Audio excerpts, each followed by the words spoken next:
Nakabili po tayo ng fuel filter para sa ating service na MIUI 125. So hindi natin afford yung genuine Yamaha, sa 650 pesos ang halaga. Sa Shopee naman tumingin ako, puro 100 plus ang halaga, pero peki pala. Ang pagkakaiba, yung genuine naka-box, yung nasa Shopee naka-plastic lang, ang halaga lang 100, 120 peki. So mas tiwala ako dito sa replacement na brand na Makoto kaysa bumili ako ng peki na genuine. Kunyari papalitan natin ng fuel filter ito kasi matagal na po ito, hindi napalitan yan. Tapos ang naramdaman ko po dito, pigil na po yung hatak niya, yung para ba siya mauubusan ng gasolina, para basta wala po siyang power yan. So papalitan natin at kakalasin natin to mamaya maya at balikan ko kayo.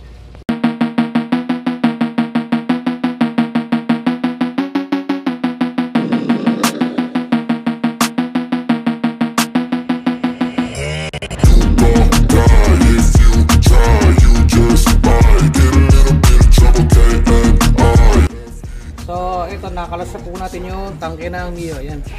So ito yung aalisin po natin, may apat na tornilyo na yan. Sa loob po niya yung fuel filter. So babalikan ko kayo mamaya kapag kalas na. Ito, kakalasin na natin po yung yung fuel pump assembly.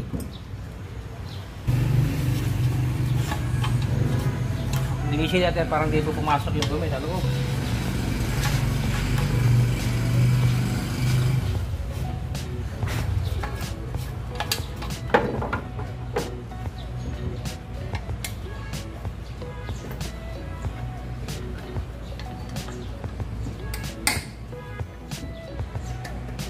Ayan, tandaan nyo po yung posisyon na yan. Dito nakatapat ito to. Ayan.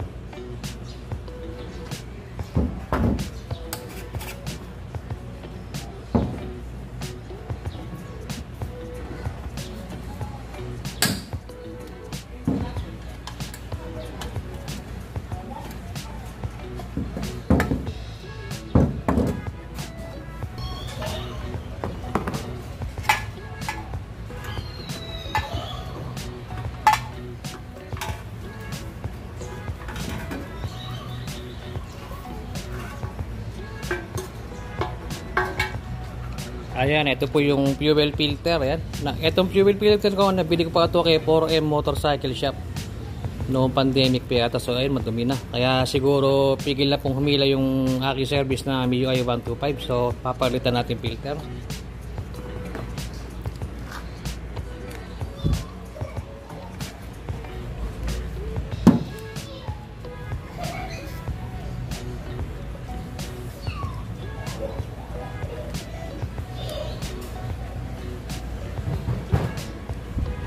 Medyo mahirap, babalik ako kayo.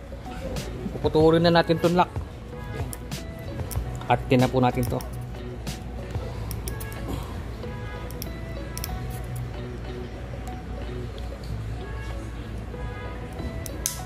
Yun. Yan, ganyan lang po mga kamiyo. Ayan, tanggal na po. Ito yung papalitan natin Makoto, nabili ko na 100 pesos. So hindi po natin afford yung genuine, pulang tayo sa budget. Ang genuine po dito nakakahalaga ng 650 pesos. So ayan po ang mga kasukat nya, Aerox 1.5 NMAX MIUI 125, yun po magkakasukat. Punasan natin, lagyan natin bagong filter. Ayan po, parehas sa parehas. Ito marumi na isa, kaya ayun ang humatak. Siguro next year papalitan ko po ito.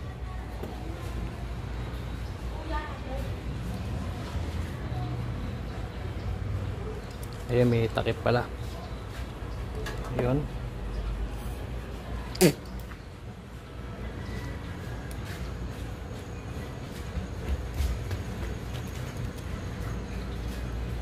Ayan, itutulak nyo naman po yan. At papasok na yan.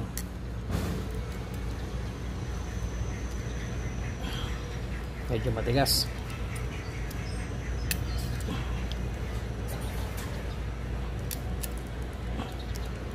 Ito, nakakapit na po yan. So, linisin lang natin yung paligid ng halapatan ng o-ring. para sigurado. Ito. Gagamitan natin ng compressed air. Ayan, may mga dumi po dyan. Para siguradong malinis po ang ating fuel system. Okay, at doon naman po. Ito, ingatan nyo po ito. Ayan. So,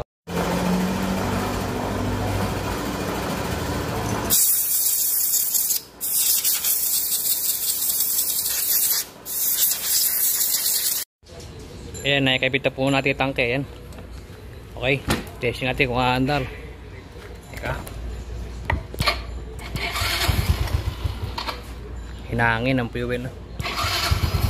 Ayan, umandar. So, okay na. Mamaya po, i-road test na natin kung ano na. Ayan, mamaya malalaman po kung okay na yan. Pero maganda yung response.